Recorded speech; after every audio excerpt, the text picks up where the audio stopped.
Assalamualaikum warahmatullahi wabarakatuh. Halo teman-teman, saya Nisha Arika Zahra dari kelas 12 IPA 7. Di sini saya dengan teman-teman saya ada Rehan, Fani, Zahwa, dan Fuad.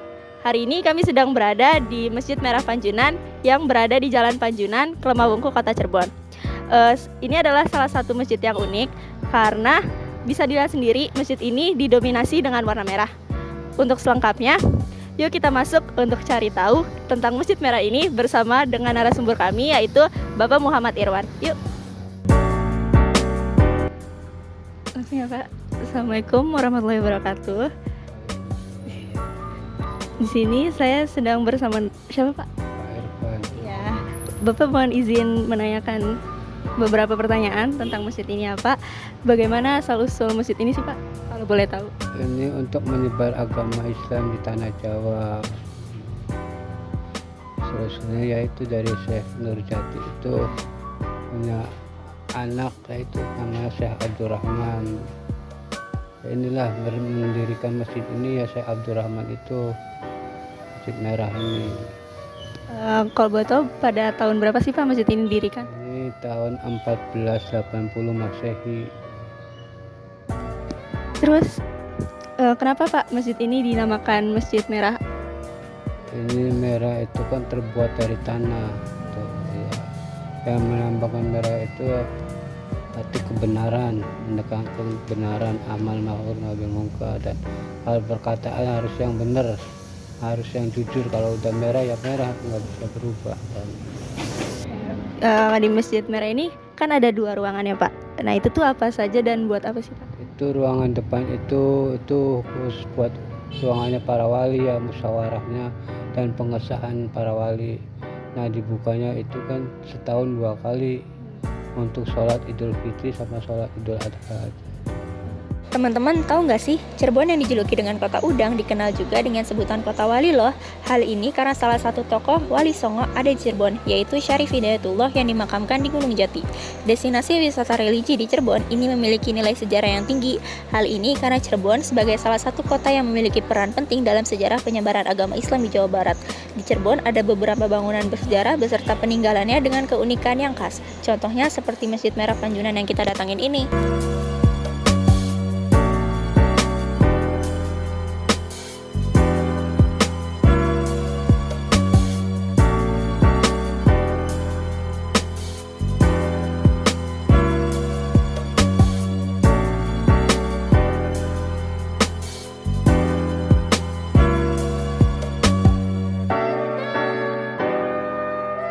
Masjid Merah Panjunan dibangun untuk menyebarkan agama Islam di tanah Jawa.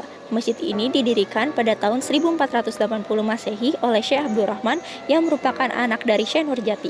Alasan masjid ini dinamakan Masjid Merah yaitu karena bangunannya terbuat dari tanah merah. Warna merah tersebut melambangkan keberanian, kejujuran, mencerminkan perilaku yang baik, dan bertutur kata yang sopan. Keunikan masjid ini dengan masjid lainnya dapat dilihat dari bentuk bangunannya yang menyerupai kuil Hindu.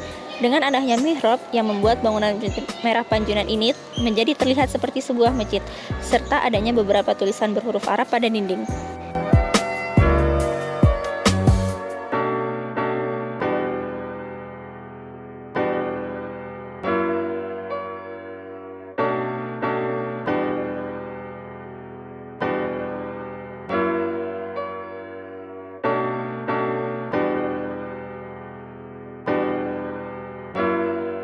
Bangunan utama Masjid Merah Panjunan berukuran 25 x 25 meter. Dindingnya memakai batu bata merah yang dihiasi dengan piring keramik Eropa. Pada sisi barat terdapat gerbang berbentuk kori agung. Gerbang ini adalah pintu bangunan masjid kuno. Masjid Merah Panjunan memiliki ruang utama, yaitu ruang utama masjid kuno yang berukuran 8 x 12 meter. Di ruangan ini terdapat 4 soko guru dan 10 tiang penyangga, atap genteng yang berbentuk tumpang. Pada bagian lantai menggunakan tegel dan pada bagian dinding menggunakan bata. 4 soko guru yang merupakan penyangga utama ini sebagai simbol dari 4 imam dalam hukum atau syariat Islam. Mereka adalah Imam Maliki, Imam Hambali, Imam Syafi'i, dan Imam Ambali. Ujung setiap tiang berbentuk bintang dengan 8 bunga. Bintang dilambangkan sebagai lafal salawat yang diajarkan oleh Rasulullah SAW. Di dalam masjid, hiasan piring keramik menempel pada bagian kiri, kanan, dan depan. Piring-piring tersebut berasal dari Tiongkok dan Kerajaan Belanda. Dari beranda masjid, ada satu pintu utama dengan ukuran kecil sebagai pengingat bahwa orang yang masuk ke masjid ini harus meninggalkan kesombongannya dan merendah hati menghadap Allah Subhanahu wa Ta'ala. Hal itu dipertegas dengan tulisan syahadat yang digantung sebelum masuk. Hanya saja tulisan itu dibuat sekitar tahun 1980-an. Pada tahun 1978, masyarakat setempat membangun menara di halaman depan sebelah selatan, sementara candi bentar dan pintu panel dibongkar.